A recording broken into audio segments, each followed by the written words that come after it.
Bienvenue, mon nom c'est Jeanne-Alex Bergeron. J'étudie en formation générale que je termine présentement. Je vais faire ensuite une formation professionnelle dans le domaine des arts. Puis je vous présente cette vidéo-là dans le cadre de mon cours de philosophie. C'est la philosophie de l'éthique sociale.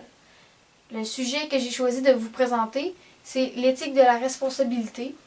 J'ai choisi cette théorie-là parce que, dans le fond, elle me rejoignait plus que les autres.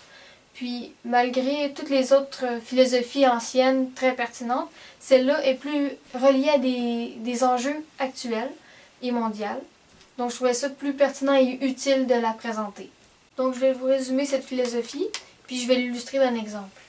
L'éthique de la responsabilité, c'est une philosophie qui a été développée dans le 20e siècle par Hans Jonas.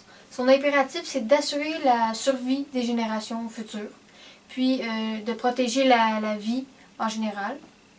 Donc la vie, c'est la valeur de base de cette philosophie.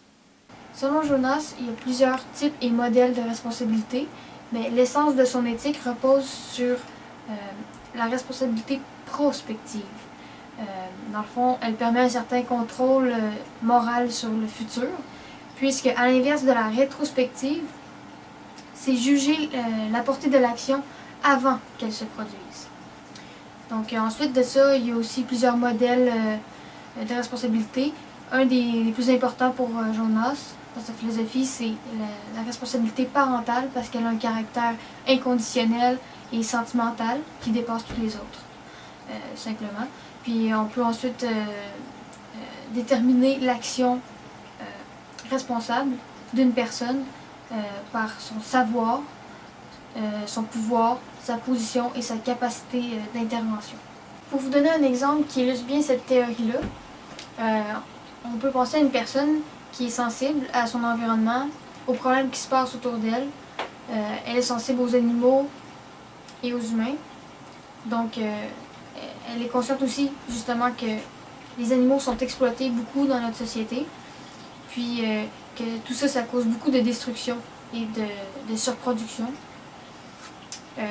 Elle sait aussi que les humains sont pas physiologiquement carnivores et que selon plusieurs études, ils seraient plus constitués comme des herbivores ou des frugivores. Également, cette personne-là sait très bien que on peut facilement remplacer les protéines animales par des protéines végétales. Donc, elle décide de devenir une personne végétarienne ou végétalienne pour faire sa part.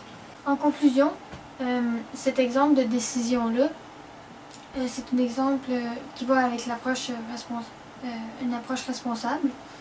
Ça montre une preuve d'investissement personnel et sincère si on considère que, dans le fond, la production animale a une grande place dans le réchauffement climatique.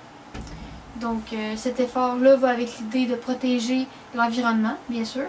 Donc la survie de toutes les espèces vivantes, donc humains et animaux. C'est aussi être végétalien ou végétarien, c'est une façon de considérer l'importance puis la valeur de la vie, carrément. Puis aussi, en ayant une nouvelle alimentation comme ça, c'est une alimentation qui est plus naturelle à l'humain, qui est plus physiologique, qui est plus authentique à nous. Donc tout ça, c'est des points qui relient la théorie de la responsabilité. Puis j'ai choisi de vous en parler de cet exemple de choix-là, parce que c'est une décision qui est accessible à chacun de nous. Puis, dans le fond, c'est sûr que oui, c'est un grand changement d'habitude qui est considérable dans un mode de vie, mais c'est pour le mieux, donc c'est responsable, c'est moral de le faire. Puis, de plus en plus de scientifiques sont d'accord pour dire que selon le réchauffement climatique, ça va devenir une responsabilité parmi d'autres qui va être très importante et nécessaire aussi pour les prochaines générations. En terminant sur d'autres idées pertinentes à ce sujet, je suis moi-même végétalienne. Je peux témoigner d'une autre idée qu'a parlé Jonas. Dans le fond, être végétalien, c'est une responsabilité qui, comme d'autres, a ses désavantages. Bien sûr, au début, ça paraît comme une privation. C'est sûr que c'est difficile au début, mais c'est comme si on y pense arrêter de fumer ou ce genre de choses-là. Finalement, c'est comme ça que je le vois. Puis au final, ça apporte beaucoup plus de bénéfices. Ça m'a apporté, entre autres, la conscience d'esprit, la paix d'esprit, un sentiment de solidarité, plein de choses comme ça. Puis Jonas en parle dans l'aspect moral fondamental de sa philosophie. Si ça vous intéresse, il y a Peter Singer, qui est un autre philosophe moderne, qui parle beaucoup du végétalisme et de la cause des droits animaux, si jamais ça vous a inspiré. Puis je vous remercie beaucoup d'avoir écouté cette vidéo. Je remercie aussi mon professeur, M. Couteau, pour tous ces apprentissages que j'ai pu vous transmettre.